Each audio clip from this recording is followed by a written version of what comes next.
Hello everyone, Caracas here once again in front of the red curtain, and you know what that means. It's time for another announcement. It's time to announce a series that I've been planning since November, a series that I put a lot of effort into, a series that I am really excited about. The World Cup series, and it will begin very soon. In fact, this Friday, May 4th.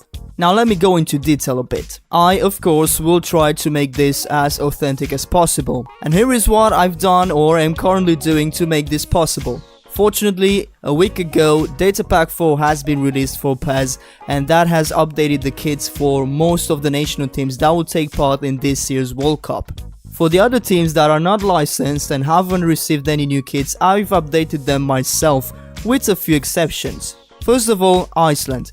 Iceland is a licensed team in this game, but for some reason they didn't receive new kits in this update. Now, I can't really change them because since they are licensed, the kit editing is locked. But fear not, I'm waiting for a kit pack to be released. It actually should be released in just a few days that will update every single team in the World Cup. And now you might ask, why did you start mentioning the data pack and the kits that you've updated yourself? Well, for these first few days, the first few videos that I'll make until that kit pack will be released, I'll use the kits that were updated by Konami or by me.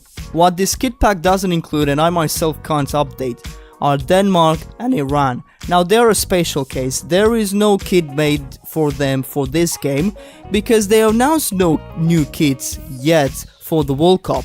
Even if no one else did these kits, I would have done it myself, but nobody knows how they will look. So I have to apologize for that, but I really can't do anything about it. They will appear in the video with the latest kits that I could find for the game, the latest kits that they've actually used. Now another very important thing are squads. This fourth data pack has updated some squads to the ones that we found in the March friendlies. And as I said at the beginning of this year, at the end of the last one, I said that this is exactly what I was planning anyway, because no other squads would be known at the time I would record this series except the ones that we found in March. But after doing some research this week, I found out that some national teams have actually announced their latest squads for their upcoming friendlies either this month or next one. So for those of one, I paid extra attention to pick the right players. Now there are also some exceptions. Some players are simply nowhere to be found in the game's database. For those of them, I try to replace them with real players because some squads of the unlicensed teams are filled with fake players. And again, I have to apologize for this. If there's any player that really has no place in the World Cup or has not been called and the national team before, I really can't know that. So I'm sorry, but I really think it's much better to have a real actual player in the national squad instead of some fake funny sounding name with some fake silly looking face in the World Cup, right? Now stadiums are another concern. Of course, we will use all the stadiums available in the game. After all, once I start the series, once I start the tournament, the save file, you know, all the stadiums will be picked at random. And I don't think this is much of a concern because if you remember 2 years ago, a series that you liked very much, and just like this one, I was really excited to record, the Euro 2016 one didn't have licensed stadiums either, only the final venue. So I don't think this will be much of a problem. Moving on to scoreboards, I tried a few. Well, actually I tried one and it really didn't look good, and the other option that I had was to make one myself. I tried it didn't work in the game. I tried many things, I couldn't get it to work at all. So I will actually use the default scoreboard. I really can't modify that unless something will come on the way, which I'm sure it will, because we won't finish this series until the World Cup will start, obviously. In fact, I did the math, and if I would upload one video per day starting May 4th, it should end sometime like 7th, 8th, 9th of July, something like that, so pretty close to the actual tournament end date. But of course, I will actually upload more video than one when I'll have time, of course. because take into account the fact that most of the leagues that I'm covering will come to an end in about 2-3 weeks. There are only 2-3 match days left. We also have the cup finals then, and you know, just freeing up space with all those match simulations will help a lot this World Cup series. And then of course we'll have the international friendlies in May, in June, you know, the final rehearsals before the World Cup, but that won't bother me at all. I will still simulate those two as well while running this series. It's just that once all the leagues will end, I'll have much more time, so I'll upload 2, 3, maybe even 4 videos a day, because I don't have to follow a rigid schedule. So back to the scoreboard. Sorry, I've got off track a bit. Instead of the scoreboard, again, if something will come up along the way, I'll start using it, of course, and I'm sure it will look great. But until then, I will use a World Cup replay swipe, which looks good enough. But more important than the scoreboard was the match ball. I think that plays a very big role in realism. Fortunately, someone made the World Cup ball. I've installed it, it works great, it looks great in the game, so we have that sorted out finally. And last but not least, and probably the most important thing, commentary, of course, by myself, which I hope you actually enjoy. So these are the elements that I've taken into account to create an authentic as possible experience in PES 2018. And again, we'll play through the entire group stage, all the teams, every single match. We'll then go on into the knockout stage, all the way to the final. We'll have sort of a fictional final, because it would really be something if I could guess the actual finalists like a month before the final, something like that. But just like with Euro 2016, we're on this series until the end, and once the knockout stage will begin for the real life tournament, we'll simulate those matches as well properly. So don't worry about that, I've got everything covered, everything planned. It's just going to be fantastic. It is a World Cup here, and you can just feel the excitement in the air. Now, at the time I was planning this announcement video, EA didn't announce anything about their game, and it was really weird. All this silence, no leak, only some rumors, nothing certain. We didn't know anything about a World Cup game, which you would expect from them since they have the FIFA license, right? But what do you know? This Monday actually, the World Cup the World Cup update has been announced, and a lot of people were disappointed.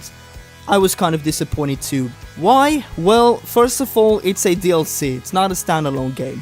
Second, I think it comes pretty late. It's going to be released on May 29th, so that's about 2 weeks before the World Cup kicks off. But the biggest thing that disappointed us was the lack of content. Since it's a free DLC, you can't expect much. That's why I actually wasn't surprised when they announced that only the 32 qualified teams will be in the DLC. There's also a lack of game modes. There's no qualifiers, there's no, what was it called, captain your country, something like that, where you created a player and took the national team from the qualifiers all the way to the final.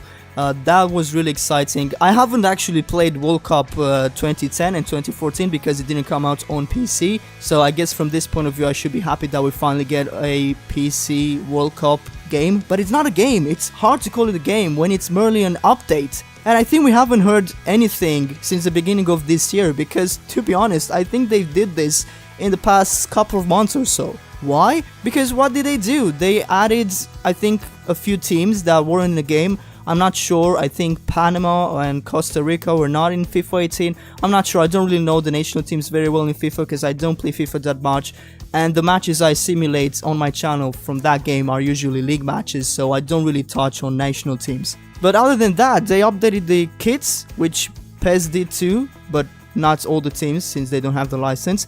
And yeah, they'll add the match ball, a new scoreboard, you know, new graphics, a new menu for that DLC, maybe a few commentary lines. The trophy was there already, so what's the big deal, you know? Of course a lot of people were disappointed. I do have to give them credit though for having all the 12 World Cup venues in the DLC. That's a good thing actually. But yeah, it was kind of a letdown, and I did say in one of my previous videos that if FIFA will release anything on PC, I might consider making a series in FIFA 18 as well, since, you know, it's officially licensed and all that stuff. I think I forgot to mention this, but they will have a Fantasy World Cup mode or something like that. I don't remember the name exactly, but what they will let you do is pick a licensed team that was already in FIFA 18 and play in the World Cup with them. Not through qualifiers and all that again, but just pick a group, I guess, and play through the World Cup. And now I was thinking, you know, only if you want to see this. In fact, I want you to leave your comments down below and tell me if you want to see this or not. I'll actually run a poll on my community page in a few days. But I was thinking, since a lot of people, myself included, were really disappointed not to see Italy at this World Cup, I was thinking to pick Italy because they are licensed in FIFA 18, right? They should be licensed. I think they are licensed. But I was thinking to pick Italy, replace Sweden, the team that knocked them out in this World Cup fantasy mode or whatever it's called, and play with Italy through the World Cup. Pretty much try to win the trophy with them. And you know, that will be more of a relaxed, sort of gameplay focused series, because I won't cover the entire competition, so we'll have only 3 matches in the group stage, 3 more in the knockout stage, and then the final. But again, only if you want to see that, so please leave your comments down below if you think that would be a good idea. I think that's pretty much it. I'm very excited. I sincerely hope you are excited as well. Again, I've been planning this series for so long. I'm fully focused. I will give my absolute best.